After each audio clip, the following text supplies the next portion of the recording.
안녕하세요. 남편과 연애한 지 반년이 다 되어갈 때쯤 시어머님을 처음 뵙게 되었습니다. 절 보시고는 마음에 들어 하셨고, 저희 둘은 생각지도 못한 결혼을 진행하게 되었어요. 전 인천에 살고 있었고 남편은 부산 사람이거든요. 일주일에 한 번 보냐 데이트 중이었는데 장거리다 보니 왕복이 힘들고 들어가는 돈도 만만치 않더라고요. 그래서 그러셨는지 시어머니는 결혼을 서둘러야 한다 하셨고, 생각보다 결혼이 빨리 진행되었어요. 남편 직장 때문에 저는 부산으로 내려오게 됐습니다. 결혼 준비할 때까지 남편은 속 한 번 썩인 적 없었고, 시부모님 또한 잘해주셨기 때문에 모든 게 순조롭다 생각했어요. 몇 달 동안 남편 뒷바라지 때문에 시어머니는 집 얻어 동거하다가 결혼하라 하셨고, 그렇게 했습니다. 운수는 과하지도 모자랄 것도 없이 남들 하는 만큼 해왔고, 들어가는 돈이 많아 검소하게 꾸며가며 행복하게 하루하루를 보냈습니다. 정리되는 대로 시부모님이 오셨고 저는 뿌듯해 하실 것이라 생각하며 기대하고 있었는데, 빨래 널어놓은 신랑 여름티를 보시더니 이걸 세탁기에 돌렸냐며 기겁을 하시는 거예요. 이건 이렇게 널면 안 된다부터 시작하셔서 이건 어떻고 저건 어떻고, 집에서 엄마 하시는 거 가끔 도와드린 게 전부라 아는 게 없던 저는 뭐든지 네 잘하겠습니다 하며 대답했습니다. 살림은 처음 하는 터라 어머님이 시키는 대로 하려고 노력했죠. 근데 빨래 가지고 너무 나무라셔서 어머님 이건 이래서 이랬고 저건 저래서 이랬다고 하시는 식으로 몇 마디 대꾸를 했어요. 그런데 그 말이 걸리셨나 봐요. 그 다음 날이 일요일이라 신랑이 쉬는 날이었거든요. 평일에는 아침 6시에 일어나 밥하고 신랑 아침 차려주고 해서 일요일은 늦게까지 잡니다. 어머님이 아침 8시에 신랑한테 전화하셨고, 신랑은 졸린 듯이 전화를 받았죠. 아직도 자냐며 알았다고 그냥 끊으시더라고요. 그러고 다시 잠이 들었는데 남편 전화벨이 울렸습니다. 시계를 보니 30분이 지난 8시간이었고 저를 바꾸라는 겁니다. 전 잠에서 덜 깬 목소리로 최대한 또랑또랑하게 말하려 했었습니다. 아직도 자냐며 신랑 아침도 안 주고 뭐하냐 하시는 거예요. 지금 밥할게요. 죄송합니다. 라고 대답해드렸고 이어서 어제 일을 숨도 안 쉬시며 말씀하셨습니다. 그렇게 잠이 덜 깬 채로 30분 동안 앉아서 고개를 푹 숙인 채 시어머님 말씀을 다 들었습니다. 이야기의 요점은 어제 빨래 얘기할 때 제가 버릇없이 대꾸했다는 것과 웬만한 건 다 손빨래를 하라는 것 그 얘기만 30분 동안 하는 거였고, 그걸 옆에서 보며 키득거리는 신랑이 미웠지만 시집 오면 원래 이런 거구나 하며 긍정적으로 생각하기로 했습니다. 그러다 사정에 의해 시어머님 집과 2시간 거리의 집에서 1시간 조금 안 되는 거리의 집으로 다시 이사하게 됐어요. 시어머님은 도와주시겠다고 오셨고 설거지 수세미부터 시작해서 이건 이래서 이랬고 저건 저래서 이랬다고 하시며 저는 말씀하시는 걸 다 들으며 차분히 정리했어요. 작은 거 하나하나 제 집이기 때문에 제 방식대로 꾸미고 싶은 것도 다시 시어머님 방식대로 해야 했고, 어머님 가시면 다시 꾸며야지 하는 마음으로 다 받아주었습니다. 하지만 시부모님은 하루가 멀다 하고 오셨습니다. 어머님이 시계를 달아놓은 위치에 시계가 없으면 서운해하실까봐 떼지도 못하겠다군요. 어떻게 어머님께 맞추려 노력하고 또 노력했어요. 어머님은 항상 나 같은 시어머니도 없다. 이렇게 며느리에게 잘하는 시엄마가 어디 있니 하셨어요. 어느 위치에 뭐가 있는지 반찬은 왠지부터 시작해서 시어머님은 저희 집에 대해 다 아십니다. 챙겨주시는 건 좋지만 도가 좀 지나치다 싶다라는 생각도 많이 했죠. 어느 날 신랑에게 이삿날 당신은 아무것도 안 하고 나만 하루 종일 유했는데 어머님은 당신한테만 고생한다 하고, 그러니까 엄마 생각나더라. 우리 엄마도 아마 그랬겠지. 나도 엄마 보고 싶다 보니까 가지도 못하고 엄마 얼굴 못 보니까 속상해. 아이 먼 곳에 혼자 있으니 좀 힘들다. 라고 몇 마디 투정 좀 부렸습니다. 그 다음날 아침 시어머님께 전화가 왔습니다. 11시까지 집으로 오라고 하시더군요. 이사 온 지 며칠 되지도 않았고 이곳 지리는 잘 모르는 터라 집에서 넉넉하게 시간을 잡고 나왔는데도 길을 헤매는 바람에 15분 늦게 11시 15분에 시집에 도착했습니다.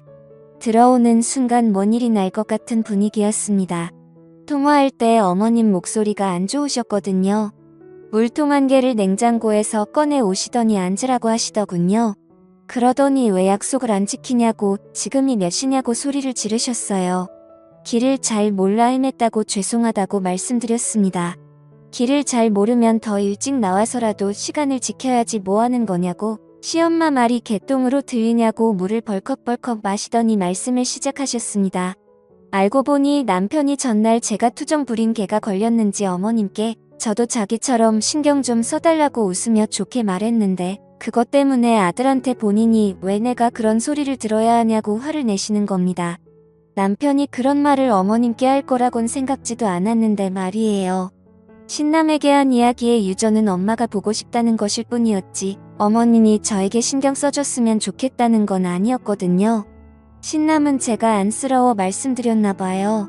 저는 그 상황을 그냥 잘 무마해보려고 웃으면서 어머님이 남편만 예뻐해 주셔서 질투나서 그냥 한 말이에요 하며 애교스럽게 말했습니다. 그런데 시어머니 갑자기 울근을 토하시며 이런 말씀을 하시더라고요. 뭐 질투라고 했어. 네가 뭐가 잘났다고 질투 같은 거래. 네가 내 아들보다 학벌이 좋아 인물이 나. 네가 우리 아들보다 모든 딸리기 때문에 네 엄마보다 나한테 네가 더 잘해야 된다.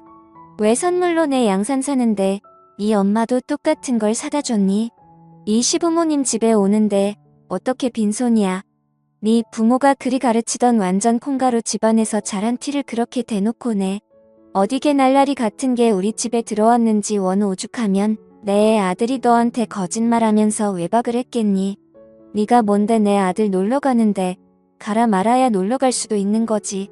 내가 쟤를 어떻게 키웠는데 학교를 어떻게 보냈는데 네가 뭔데 내 아들 옛날 여자친구 사진을 찢어. 네가 아니라 걔랑 결혼시켰어야 했는데 11시 좀 넘은 시각부터 오후 5시까지 쪼그려 앉아서 그 이야기들을 울면서 들어야 했습니다. 양산은 백화점 갔다가 시어머니는 액은 양산을 잠깐 본 적 있었는데 맑아서 제 돈으로 하나 사드리고 싶어서 하나 샀습니다. 옆에서 남편이 장모님 것도 하나 사자 해서 한 개 더 샀어요.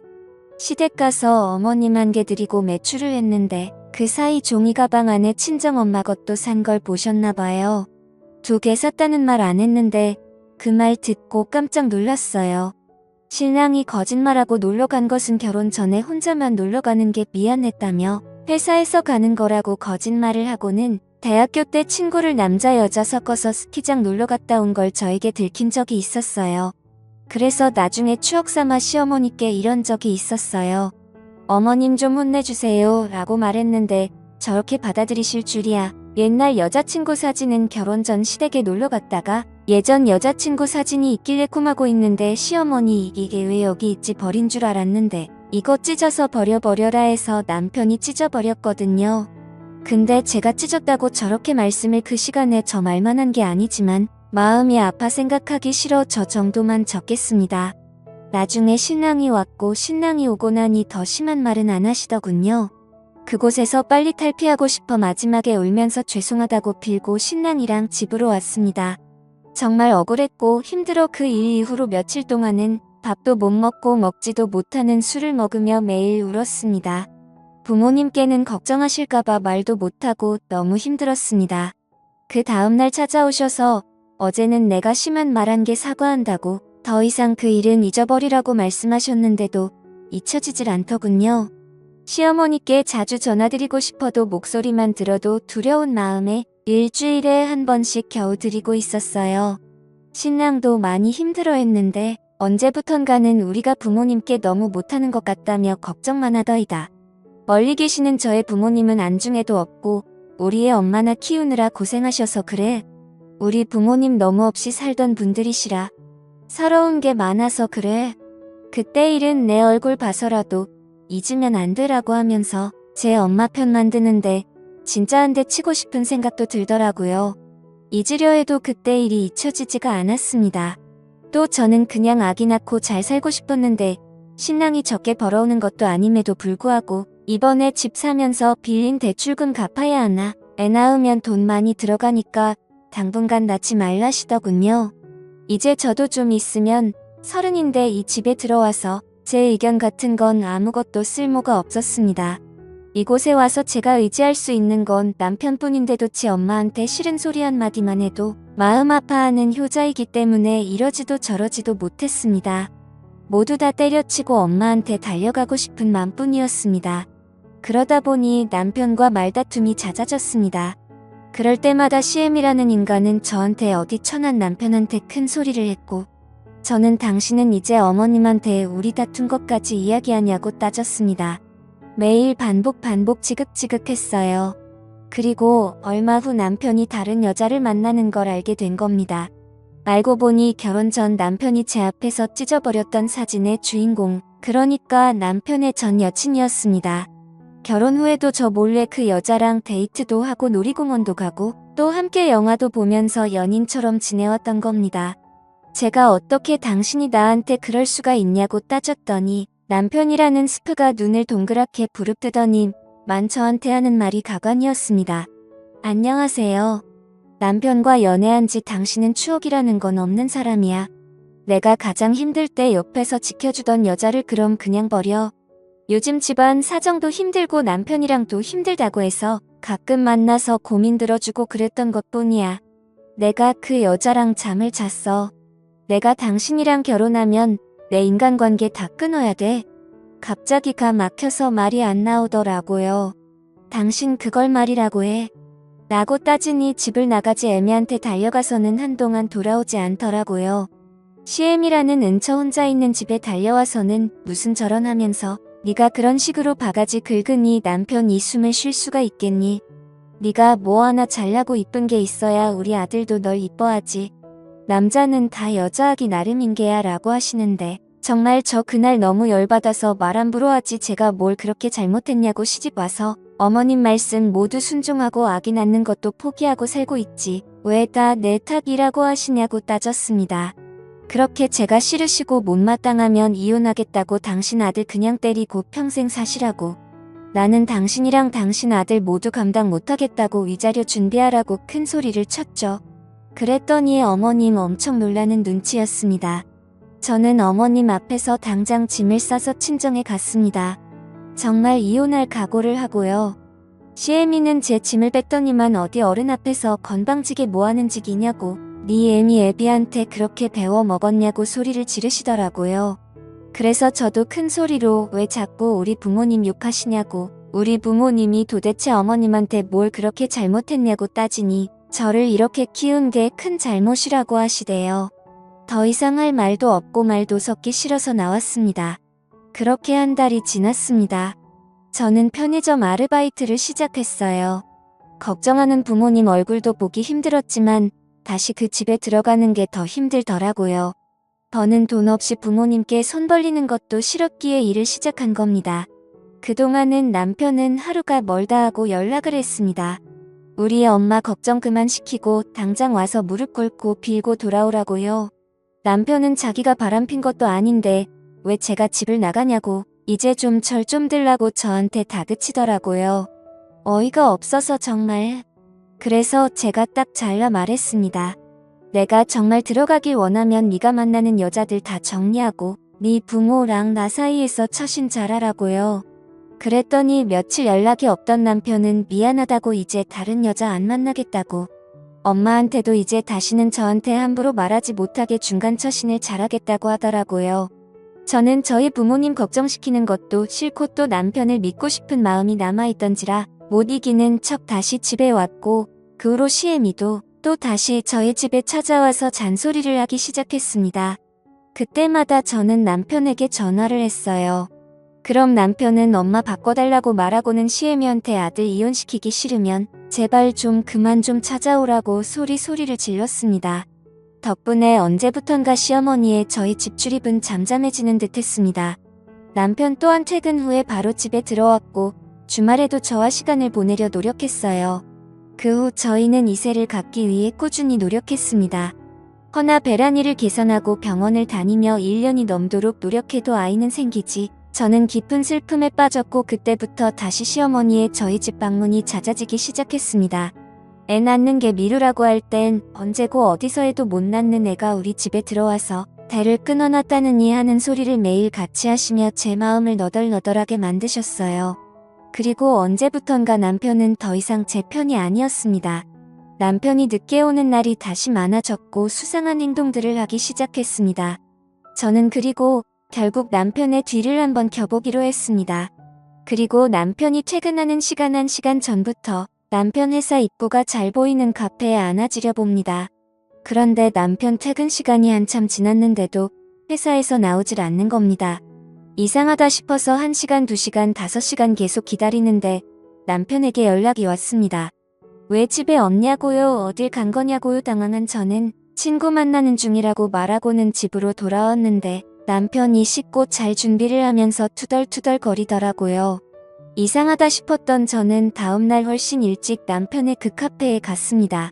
그리고 기다리는데 분명 남편의 퇴근 시간이 7시 반이라고 했는데 세상에 6시 정각이 되기도 전 급하게 남편이 회사에서 나와 어디론가 가는 겁니다.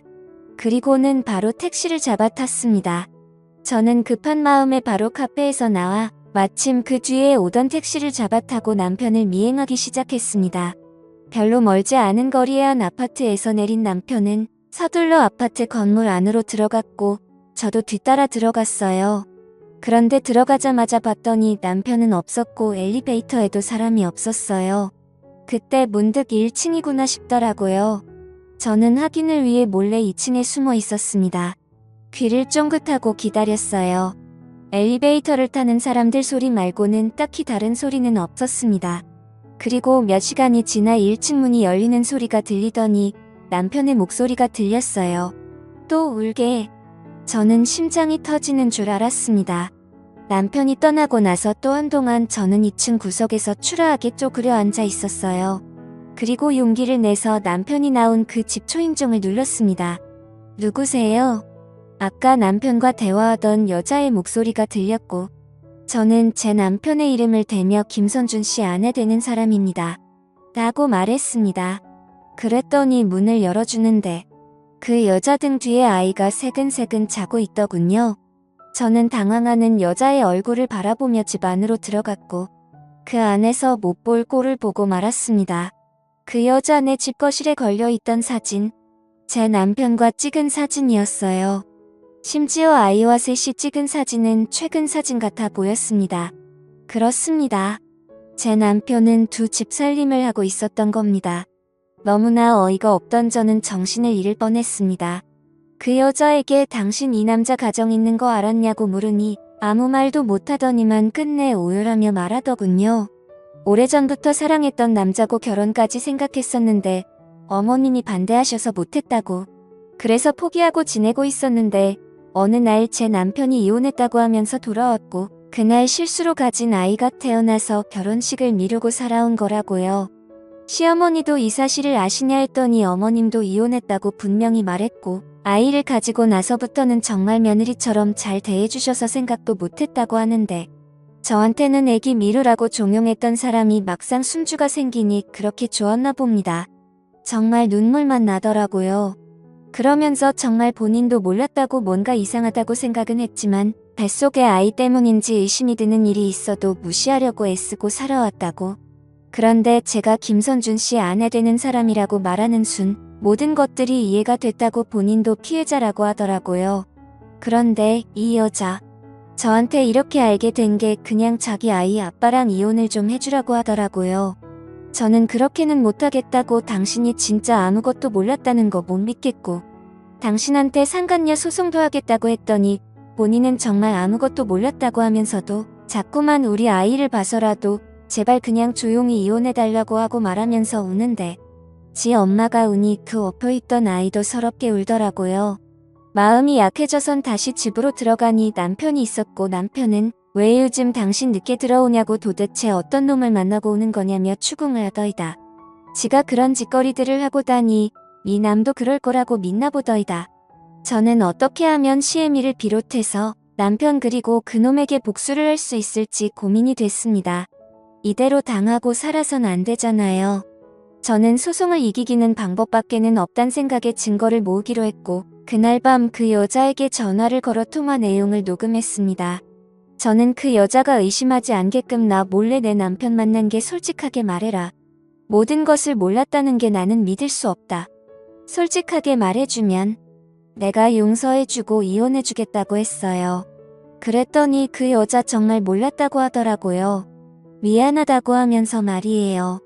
나는 남편이 그녀를 만나는 장면을 다시 미행해서 증거를 잡기 위해 다음날 또 남편의 직장 앞에서 기다리고 있었습니다. 남편이라는 놈은 또 신나게 6시 좀 안 되게 나와 택시를 잡더군요. 나는 미리 불러놓은 택시를 잡아 타고 남편을 따라갔습니다. 그런데 남편은 그 아파트로 가는 게 아니라 다야가 원농촌으로 들어가던 이만한 빌라 앞에서 내리더라고요. 아직도 그 빌라 이름이 기억이 나네요. 한마음 빌라. 빌라 이름과는 반대로 이돈 마음은 도대체 몇 개인지 모르겠더라고요. 또 어떤 년을 만나러 왔나 싶어 뒤따라 들어갔는데 그 빌라 꼴에 엘리베이터가 있는데 남편이 들어가고 나서 3층에서 멈추더라고요. 오, 3층이구나. 나는 뒤따라 엘리베이터를 타고 4층에서 내려 1층을 내려갔습니다. 혹시라도 엘리베이터 앞에서 마주칠 것을 대비해서 말이에요. 남편은 이미 사라져 있었고 1층에 두 집이 있었던 터라 어떤 집에 들어갔는지 알 수가 없었어요. 나는 배달의 민족으로 짜장면과 짬뽕을 두 집 모두에 주문했습니다. 배달원은 10분도 안 돼 와주었고 두 집의 초인종을 눌렀어요. 그러자 한쪽 집에는 아무도 없는지 나오지 않았고 한쪽 집에서는 남편의 목소리가 들리더니 배달원이랑 뭐라 대화를 하더니 배달원을 돌려보내더라고요. 나는 문이 닫히는 소리를 듣고 그 배달원을 조용히 불러서 내가 시킨 거라고 말하고 짜장면과 탕수육을 받아들이고 그리고는 짜장면 비닐 포장을 벗기고 조용히 다시 초인종을 눌렀어요. 인터폰에 제 얼굴이 찍힐까봐 한쪽 구석에 숨어서 초인종을 눌렀고 바로 또 문이 열렸습니다. 나는 핸드폰 카메라를 펴서 문이 열린 틈을 찍었습니다. 그리고는 못 볼 꼴을 보고 말았네요. 그 집 안에는 새파랗게 절는 어떤 대학생 여자애가 하얀색 이불을 온몸에 돌돌 말고 서 있었고 그 앞에는 속옷 차림의 남편이 문을 열고는 서서 나를 토끼 눈으로 바라보고 있었습니다. 열받은 나는 남편 얼굴에 짜장면을 던져버리고는 그 여자애에게 다가가 뭐 하는 거냐고 따져 물은 이 아줌마는 누구냐고 오히려 쏘아보며 묻더군요. 내가 이 사람 아내가 되는 사람이라고 하니 정말 몰랐는지 깜짝 놀라며 제 남편을 쏘아보며 오빠 유부남이냐고 따지는데 이놈은 정말 몰랐다 싶었습니다. 그리고는 갑자기 무릎 꿇고 진짜 몰랐다고 죄송하다고 비는데 이 여자가 무슨 잘못이 있겠나 싶어 제 남편 싸대기를 미친듯이 갈기며 당신 가만 안 둘 거라고 말하고 집에 돌아왔어요. 그리고 그 영상을 남편의 애를 낳은 내연녀에게 보내고는 잠수를 탔습니다. 전화기를 꺼버리고 친정집에서 아무것도 못하고 누워만 있었어요. 알아서 네 놈들이 잘 해결해봐라. 그런 심산이었어요. 그리고 아무것도 할 수 없을 만큼 심신이 지치기도 했고요. 나중에 알고 보니 그 내연녀 제 남편이랑 정리하기로 하고 남편을 상대로 소송을 걸었더군요. 또 그 소식을 알게 된 손주 생겨서 좋아했던 시애미는 충격에 쓰러져 병원에 입원 중이라고 했습니다. 남편 새끼는 그제서야 휴가까지 써서 저한테 매일 같이 찾아와서 잘못했다고 비는데 더 밟아줄 생각이었습니다. 그런데 입원했다던 시어머님이 저희 친정에 오셔서는 미친듯이 초인종을 누르시더라고요. 저랑 저희 부모님은 놀라 문을 열어드렸는데 환자복을 입고는 오셔서는 제 앞에서 무릎을 꿇으며 제발 본인 손주 잃지 않게 해달라고 자기한테 하나밖에 없는 핏줄 자기한테 다시 돌아올 수 있게 도와달라고 그 여자 그러니까 큰 내연녀한테 제발 잘 좀 말해달라고 비시는 겁니다. 말도 안 나와서 저는 결국 경찰을 불렀고 경찰들은 순간 오열하고 있던 환자복을 입은 어머님이 정신병원에서 나온 줄 알았다고 하시더라고요. 그 모습을 제 남동생이 모두 찍었고 저는 소송에서 하나의 증거로 또 사용할 수 있게 되었습니다. 이제부터 본격적으로 이혼 소송을 준비하려 합니다. 감사합니다.